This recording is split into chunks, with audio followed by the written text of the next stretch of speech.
है बाकी सब पानी कम है, अगर साइंस नहीं पढ़ा तो आपके जीवन में गम ही गम है। ચાલો તો મિત્રો લેક્ચર નંબર 4 એસિડ બેઝ અને ક્ષારમાં આગળ આપણે વધીએ। હવે આપણે જે pH જોયું તો એનું મહત્વ જોવાનું છે, pH નું મહત્વ શું હોય છે। તો આપણા જીવનમાં બધી જગ્યાએ pH મહત્વ છે, બરાબર। હમણાં તમને જે બતાવ્યું તો મેં, ચાલો બતાવી દઉં હજી કે pH કેવી રીતે અને ક્યાંથી મપાય છે। તો એના જે કલર છે, બરાબર, આ કલરની મદદથી pH માપી શકાય કે આ કલર કેવા પ્રકારના છે, શું છે બધું, બરાબર। ઓકે મિત્રો, તો એ કલર ઉપરથી આપણે જાણવાનું હોય કે ભાઈ એના ઉપરથી આપણને ખબર પડે કે આટલી pH છે, આમ છે, તેમ છે, જે હોય। હવે આપણા જીવનની વાત કરીએ કે ભાઈ pH નું મહત્વ દૈનિક જીવનમાં, એટલે કે જે આપણા રોજની જે જીવનની જરૂરિયાત જે કાર્ય કરતા હોય આપણે, દૈનિક જીવનનું કાર્ય થઈ ગયું કહેવાય। તો દૈનિક જીવનની અંદર દેહ ધાર્મિક પ્રક્રિયા, ચાલો યાદ રાખજો, દેહ ધાર્મિક કોને કહેવાય? જીવનની દરરોજની જે પણ પ્રક્રિયા આપણે કરતા હોય સવારથી સાંજ સુધીની આખી દેહ ધાર્મિક પ્રક્રિયા કહેવાય। તો દેહ ધાર્મિક પ્રક્રિયા છે એની pH કેટલી હોય છે મિત્રો? તો 7 થી 7.8 ની વચ્ચેની હોય છે। આ pH જ બધું નક્કી કરે મિત્રો આપણા શરીરમાં। તો યાદ રાખજો, દેહ ધાર્મિક પ્રક્રિયાની અંદર જે pH છે એ કેટલી હોય છે? 7 થી 7.8 વચ્ચેની। હવે એની અંદર આપણે કહીએ કે જો આપણા શરીરમાં જો આ pH નું મૂલ્ય વધી જાય મિત્રો તો ઘણા બધા ફેરફાર થઈ શકે, બરાબર। ઘણા સજીવો એવા પણ હોય કે જે આટલું pH આનાથી વધારે થઈ જાય તો એ સહન કરી શકે નહીં। તો pH નું મહત્વ ક્યાં સુધી હોય આપણા શરીરમાં? કે 7 થી 7.8 સુધી હોય ત્યાં સુધી બરાબર છે, બાકી વધારે હોવું જોઈએ નહીં, ઓછામાં પણ પ્રોબ્લેમ થાય। હવે આપણે જોઈએ કે આપણે જે વરસાદ, આપણે જે પાણી પીતા હોય તો એ પાણી પણ કેટલા pH સુધીનું સારું હોય, એનાથી વધે કે ઘટે તો શું થાય? તો 5.5 5.6 સમથિંગ નું સારું હોય। વરસાદની pH, વરસાદના પાણીની pH ક્યાં સુધીનું હોય? 5.6 સુધી, બરાબર। જો 5.6 કરતા ઘટે, યાદ રાખજો આ સિમ્બોલ તમને ખબર જ છે, ઘટવાનો છે, બરાબર। તો જો 5.6 કરતા pH નું મૂલ્ય ઘટે તો શું થાય? તો આ જો વરસાદનું પાણી છે કેવા પ્રકારનું પાણી થઈ જાય? એસિડિક પાણી કહેવાય।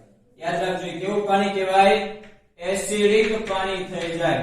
અને ચાલો આપણને ખબર છે, જો પાણી હોય એમાં આપણે એસિડ નાખો તો એસિડ ની અંદર શું થાય કે ભાઈ એસિડ છે બહુ ખતરનાક હોય, તો પાણીમાં એસિડ ભળે। હવે એ પાણી પાછું વરસાદની અંદર એસિડ વર્ષા થતી હોય, આપણને ખબર એસિડ વર્ષા, બરાબર। તો એસિડ વરસાદ થાય, હવે એ પાણી પાછા નદી ઝરણા બધાની અંદર ભળશે। હવે એ ભળે તો શું થાય? તો એની અંદર જેટલા પણ માછલી એવા બધા જળચર પ્રાણીઓ જે હોય એ બધાને નુકસાન થાય, બધાના શરીરમાં નુકસાન થાય।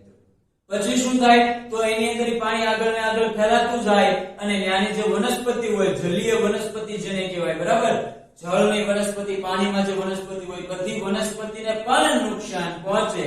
તો આ એસિડિક વર્ષા જે છે, એસિડ વર્ષા, એનાથી બહુ બધું નુકસાન થાય મિત્રો આપણને। તો આપણને બહુ કઈ ખાસ નુકસાન ન થાય, પણ આપણી ચામડી હોય ને એમાં જરીક આમ બળતરા ઉત્પન્ન થાય એવું થાય, બહુ વધારે કઈ ખાસ ફેરફાર થાય નહીં। બીજું કહી શકો કે કોઈ પણ મકાન હોય ને, સારા મસ્ત મોટા મોટા બંગલા, એમાં જો સફેદ રંગના હોય તો એ સફેદ રંગના હોય તો એસિડ વર્ષા એની ઉપર થાય ને એટલે એના કારણે શું થાય કે આછા પીળાશ પડતા થઈ જાય, ધીમે ધીમે બહુ વધારે આ એસિડ વર્ષા પડી હોય તો ઘાટા પીળા થઈ જાય। આપણે ખબર હોય તો તમને કે તાજમહેલમાં આવું થયું હતું એકવાર, વરસાદને કારણે નહીં, બાજુની મથુરા ફેક્ટરીને કારણે, બરાબર। પણ એ ફેક્ટરી હોય કે વરસાદ હોય કે આ બધાનું જો pH ઘટે તો આવું બધું થાય, બરાબર। તો યાદ રાખજો અહીંયા પહેલો પોઈન્ટ કે દેહ ધાર્મિક આપણા જીવનની રોજની જે પ્રક્રિયા છે એની pH ક્યાં સુધીની હોવી જોઈએ? 7 થી 7.8 વચ્ચેની। અને વરસાદના પાણીની pH 5.6 જેટલી હોય તો બરાબર છે, પણ જો 5.6 કરતા ઘટે તો એમ કહી શકાય કે ભાઈ વરસાદનું પાણી કેવું થઈ ગયું? એસિડિક પાણી થઈ ગયું। અને એસિડિક પાણી જે છે આપણા શરીર માટે નુકસાનકારક હોય છે, પાણી માટે નુકસાનકારક હોય, નદી ઝરણા, એના જે પણ માછલી છે એ જળચર પ્રાણીઓ માટે અને એની વનસ્પતિ માટે, બરાબર। ઓકે, આગળ જોઈએ હવે બીજો ઉપયોગ આપણે ક્યાં કરીએ છીએ pH નો? તો પહેલો આપણા જીવનની અંદર થયો, બીજો આપણા શરીરમાં જે દાંત હોય છે એનું ક્ષયન, એટલે કે દાંતનો જે સડો લાગવો, દાંતનું ક્ષયન નો અર્થ થાય દાંતનો સડો લાગવો, તો એની અંદર પણ આપણા pH નું મહત્વ હોય છે। તો શું હોય? કેવી રીતે દાંત સડે? તો જો આપણા દાંતમાં પહેલા વાત કરીએ કે ભાઈ મોંના, એટલે કે મોઢું, મોં એટલે મોઢું, બરાબર। તો એની અંદરના ભાગની જે pH હોય છે ક્યાં સુધીની હોય છે? તો 5.5 સુધીની pH હોય મિત્રો. આખો ટોપિક બહુ ઇમ્પોર્ટન્ટ છે. આવા મૂલ્ય બધા યાદ રાખવા પડશે બરાબર, એટલે ખાસ ધ્યાન આપજો, કારણ કે આપણને ખબર છે આની અંદર 4 માર્કનો એક ક્વેશ્ચન ને 2 માર્કનો એક ક્વેશ્ચન ખાસ પૂછાય છે. ઓકે, તો મોંના અંદરની જે pH છે એ કેવી હોય મિત્રો, તો કે કેટલી હોય મિત્રો, તો કે 5.5 એની જેટલી હોય છે.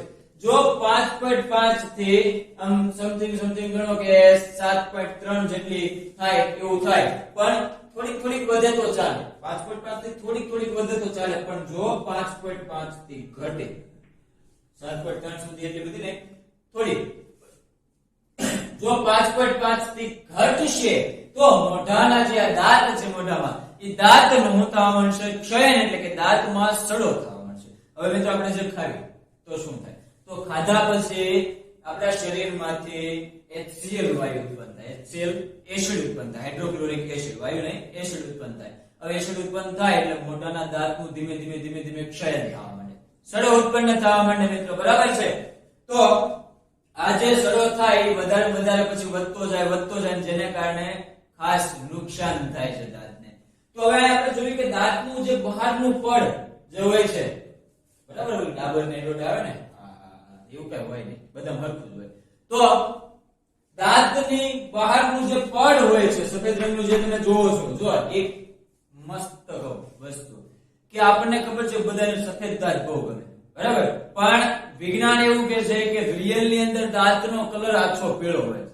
એટલે આછો પીળો હોય છે ને, એટલે એનો અર્થ એમ નથી હોતો ભાઈ દાંત ખરાબ થઈ ગયા. આછા પીળાનો અર્થ શું હોય કે ઈ પ્રોટેક્શન માટે હોય. જો આ જે પડ છે એ કયું છે, તો કેલ્શિયમ ફોસ્ફેટ. સમજાવું, જો કેલ્શિયમ ફોસ્ફેટ પહેલા તો બને કેવી રીતે, આપણી પાસે છે કેલ્શિયમ અને ફોસ્ફેટ PO4 બરાબર. યાદ હોય તો તમને યાદ આ રહી હે કોની, તો કે ચેપ્ટર નંબર 1 ના મટીરીયલ ની, કેમ કે એની અંદર મેં કીધેલું છે કે Ca+2 હોય અને PO4 -3 હોય બરાબર. તો 3 અહીંયા ગુણાય એટલે Ca3, PO4 સાથે 2 ગુણાય એટલે કે PO4 twice. તો હું થઈ ગયું Ca3 PO4 twice, એટલે કે કેલ્શિયમ ફોસ્ફેટ બરાબર. શું કહેવાય એને મિત્રો, કેલ્શિયમ ફોસ્ફેટ કહેવાય છે. તો આપણું જે દાંતનું પડ હોય છે કેવું હોય છે, કેલ્શિયમ ફોસ્ફેટ નું બનેલું હોય છે. અને આ જે છે ને એ સંપૂર્ણ રીતે અદ્રાવ્ય હોય છે, પાણીમાં દ્રાવ્ય બને નહીં, નહીતર તો દાંત ઓગળી ન જાય બરાબર. અને પછી દાંત કોઈને ખાવું હોય તો એવું કઈ મેળ આવે નહીં. એનો અર્થ એમ કે Ca3PO4 twice પાણીમાં કેવું હોય, અદ્રાવ્ય હોય છે. તો હમણે મેં કીધું કે જે પીળો રંગ હોય છે, એ પીળો રંગ ખાસ કરીને એનું પ્રોટેક્શન હોય છે, જેને કારણે એનું રક્ષણ થાય દાંતનું. પણ આ આપણે પાછા બ્રશ ધીશું દાંત ધોળા કરી નાખ્યું, પણ એમાંથી તે દાંતનું ક્ષયન થવાનું શરૂ થાય મિત્રો બરાબર.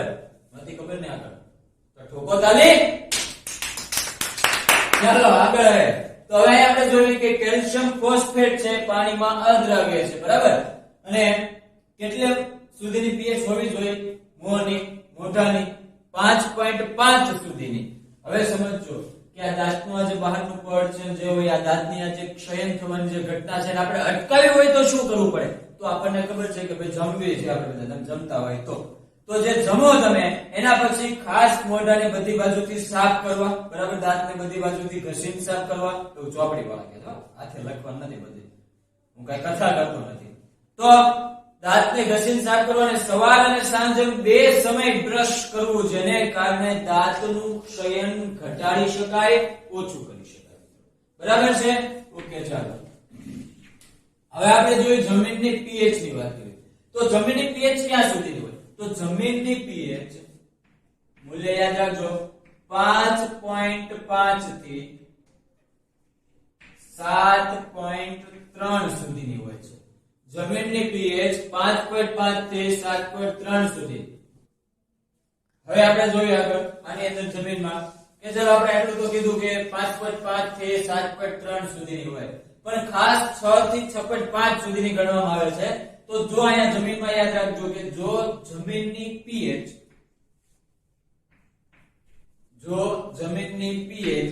6.5 થી ઘટે, 6.5 થી ઘટવા માંડે, તો આવી જમીનને એસિડિક જમીન કહેવાય છે. કેવી જમીન કહેવાય? એસિડિક જમીન કહે છે. આપણે એનું નામકરણ કર્યું મિત્રો. બરાબર, કેવી જમીન કહેવાય ભાઈ? એસિડિક જમીન. તો એસિડિક જમીનની આપણને ખબર જ હોય કે ભાઈ એસિડિકતા વધી જાય. આમાં જેમ આપણે કીધું તેમ બરાબર, એસિડિકતા જેમ વધે છે એમ એસિડ વર્ષાની વાત કરી હતી ને, તો જમીનની અંદર પણ એસિડિકતા વધી જાય ને પાક છે એ બળવા માંડે. જો એસિડિકતા વધે અને બેઝિકતા વધે, એક પણ કામનું નહીં. અતિ સર્વત્ર વર્જ્ય, વધારે એક પણ કામનું નથી મિત્રો. બરાબર, તો બધુંય માપમાં હોવું જોઈએ. તો આને તટસ્થ કરવા માટે, તટસ્થ ક્યારે થાય? એસિડની અંદર બેઝ ઉમેરો ત્યારે. બરાબર, આપણને ખબર છે. તો આને તટસ્થ કરવા માટે શેનો ઉપયોગ થાય છે? શું ઉમેરવામાં આવે છે? તો યાદ રાખજો, CaO, કેલ્શિયમ ઓક્સાઇડ, કળી ચૂનો, લાઇમ, જે કેવું કહી શકાય. યાદ રાખજો, નવું નામ તમને કહું છું, લાઇમ. બરાબર, લાઇમ, કળી ચૂનો, કેલ્શિયમ ઓક્સાઇડ, કોઈ પણ નામ કહી શકાય. ઓકે, ફરી વખત, જમીનની pH 5.5 થી 7.3 સુધીની હોય.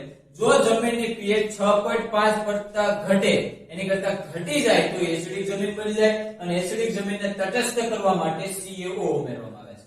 પણ જો 7.3 થી વધી જાય તો જો જમીનની pH 7.3 થી વધારે થઈ જાય તો એસિડિકની જગ્યાએ કેવી થઈ જશે? બેઝિક. કેવી જમીન થઈ ગઈ? બેઝિક જમીન મિત્રો. બેઝિક પણ કહેવાય, આલ્કાઇન પણ કહેવાય, આલ્કલાઇન પણ કહેવાય, બધું એક જ છે. બરાબર, તો બેઝિક પ્રકારની જમીન થઈ જાય. હમણાં જ મેં કીધું કે એસિડ વધારે હોય, બેઝ વધારે હોય, એક પણ કામનું નહીં. હંમેશા માપમાં હોવું જોઈએ. તો આની અંદર બેઝિક જમીન છે, મારે જોઈને તટસ્થ કરવી હોય તો શું કરવું પડે? તો આને તટસ્થ કરવા માટે યાદ રાખજો, જીપ્સમ ઉમેરવું પડે. ખાસ આનું અણુસૂત્ર તો બહુ ઇમ્પોર્ટન્ટ છે. જીપ્સમ, યાદ રાખજો, યાદ રાખજો, યાદ રાખજો. જીપ્સમ, આનું અણુસૂત્ર છે CaSO4 2H2O, કેલ્શિયમ ફોસ્ફેટ. બરાબર, આ જીપ્સમ નું અણુસૂત્ર છે મિત્રો, બહુ મોસ્ટ આઈએમપી છે. CaSO4 2H2O ક્યારે ઉમેરવામાં આવે? જ્યારે બેઝિક જમીનને તટસ્થ કરવી હોય ત્યારે. બરાબર છે. ચલો એકવાર જોઈ લો કે ભાઈ દૈનિક જીવનમાં આપણે શું કીધું હતું? દેહ ધાર્મિકની 7 થી 7.8 અને મોટા ભાગના સજીવો છે એ આનો વધારો અનુભવી શકતા નથી, એટલે આનો લીધે મરી પણ જાય. બરાબર, ઓકે. વરસાદના પાણીની 5.6 કરતા ઓછી હોય તો એ એસિડ વર્ષાની વાત કરી. દાંતના ક્ષયનમાં આપણે કીધું જો મોઢાની pH 5.5 કરતા ઓછી હોય તો એ સડવાનું ચાલુ થઈ જાય, ક્ષયન ચાલુ થઈ જાય. બહારનું પર કેલ્શિયમ ફોસ્ફેટ નું એની પાણીમાં હંમેશા કેવું હોય? અદ્રાવ્ય હોય. જમીનની pH 5.5 થી 7.3 સુધીની હોય. જો 6.5 થી ઘટે તો એસિડિક બને. તટસ્થ બનાવવા માટે લાઇમ, કળી ચૂનો, CaO જે ઉમેરવામાં આવે. 7.3 થી વધી જાય તો બેઝિક બની જાય, અને બેઝિક ને તટસ્થ કરવા માટે જીપ્સમ CaSO4 2H2O ઉમેરવામાં આવે છે. ઓકે, હવે મનુષ્યના પાચન તંત્રની વાત થાય છે. ભાઈ પાચનમાં કેવી રીતે ઉપયોગી છે? તો પહેલા તો આપણને ખબર છે પાચન અંગ જે છે કયું છે? જઠર. કે મનુષ્યનું પાચન ક્યાં થાય? જઠર. સંપૂર્ણ તો આપણને ખબર, નાના આંતરડાની આપણે વાત કરીશું. બરાબર, પાચન થયેલો ખોરાક એની અંદર આવે. છઠ્ઠા ચેપ્ટર ની અંદર તમારે આવે છે. તો આ આપણે જઠર છે, મુખ્ય અંગ છે એનું. બરાબર, હવે એમાંથી હમણાં જ મેં કીધું તું તમે ખોરાક ખાવ છો તો ખાધા પછી શું થાય? તો કે ખાવ એટલે આમાંથી HCl ઉત્પન્ન થાય. એટલે કેવો ખોરાક થઈ ગયો? એસિડિક ખોરાક થઈ ગયો. મિત્રો ખબર છે આપણને? આપણે આ ખાવે એટલે આપણા શરીરમાંથી HCl હાઇડ્રોક્લોરિક એસિડ ઉત્પન્ન થાય. હવે જો ખાસ વસ્તુ કહું, ઘણા બધાને એવી પ્રોબ્લેમ હોય કે ભાઈ એસિડિટી થાય છે, એસિડિટી થાય છે. બરાબર, બાપા બળવા માંડ્યું પેટમાં. તો પેટમાં બળવું એ જ એસિડિટી છે. તો શું થાય કે જો ભાઈ પાચન તંત્ર તરીકે જઠર છે, હવે માં જાજો HCl ભળે એટલે શું થાય? એસિડિક વસ્તુ થાય. એટલે મીન્સ કે પેટ આખું એસિડિકતાથી ભરી જાય. હવે એને કારણે બળતરા ઉત્પન્ન થવા માંડે. શરીરમાં બળતરા ઉત્પન્ન થાય અને એસિડિટી થાય છે મિત્રો. શું થાય? એસિડિટી. અને એસિડિટી કેવું છે? એસિડિક સ્વભાવ છે. ચાલો, એસિડિટી કેવો સ્વભાવ છે? એસિડિક સ્વભાવ. અને એસિડ સ્વભાવ હોય એની અંદર તમે શું નાખો? બેઝ નાખો તો આપણને ખબર છે શું થાય? તટસ્થ બને. એટલા માટે એસિડિટી ને મટાડવા માટે શું કરવું પડે, એમાં બેઝ ઉમેરવામાં આવે છે. મીન્સ કે ખાવાનો સોડા તમે લઈ શકો, બરાબર, એ બેઝ છે એક પ્રકારનો. તો એ બેઝ પદાર્થ છે, બેઝિક પદાર્થ છે, એમાં એને તટસ્થ કરવા માટે ઉમેરવામાં આવે છે. ઓકે, તો બેઝ એસિડિકમાં ઉમેરો તો તટસ્થ થઈ જાય, એટલે એસિડિટીમાં રાહત મળે. જેને આજે દવા આપણે લેવામાં આવે, એસિડિટીની ઘણી બધી દવા પણ લે છે લોકો, તો એની જે દવા છે એ દવાને એન્ટાસિડ કહે છે. યાદ રાખજો, શું કહેવાય? દવાને એન્ટાસિડ કહેવાય. હવે આ એન્ટાસિડ દવાની અંદર કોણ કોણ ઉપયોગ થાય, તો કે ભાઈ મેગ્નેશિયમ હાઇડ્રોક્સાઇડ છે, એલ્યુમિનિયમ હાઇડ્રોક્સાઇડ છે, આ બધા જે હાઇડ્રોક્સાઇડ વાળા હોય. કેમ યાદ છે ને? કારણ કે યાદ કરો, મેં ફરી વખત આ ત્રીજી ચોથી વખત યાદ કરાવું છું કે H+ ઉત્પન્ન થાય તો એસિડિક સ્વભાવ કહેવાય, OH- ઉત્પન્ન થાય તો બેઝિક સ્વભાવ કહેવાય. તો H વાળા જે ઘટક છે કેવા છે? બેઝિક. તો એનો અર્થ એ કે આની અંદર આપણે શું ઉમેરવું જોઈએ? OH વાળા દરેક ઘટક, એટલે કે સોડિયમ કાર્બોનેટ છે, સોડિયમ બાયકાર્બોનેટ છે, મેગ્નેશિયમ હાઇડ્રોક્સાઇડ છે, એલ્યુમિનિયમ હાઇડ્રોક્સાઇડ છે, વગેરે. ચાર નામ યાદ રાખજો એન્ટાસિડ તરીકે. એસિડિટી માટે એન્ટાસિડ હોય, એન્ટાસિડ તરીકે sodium carbonate N2CO3, sodium bicarbonate NaCO3, પછી મેગ્નેશિયમ હાઇડ્રોક્સાઇડ અને એલ્યુમિનિયમ હાઇડ્રોક્સાઇડ નો ઉપયોગ કરવામાં આવે છે. મિત્રો ચાલો આ કમ્પ્લીટ રીતે નોટ કરી લેજો. ચાર નામ આપી દો. સોડિયમ કાર્બોનેટ લખતા જજો, સોડિયમ બાયકાર્બોનેટ, મેગ્નેશિયમ હાઇડ્રોક્સાઇડ અને એલ્યુમિનિયમ હાઇડ્રોક્સાઇડ.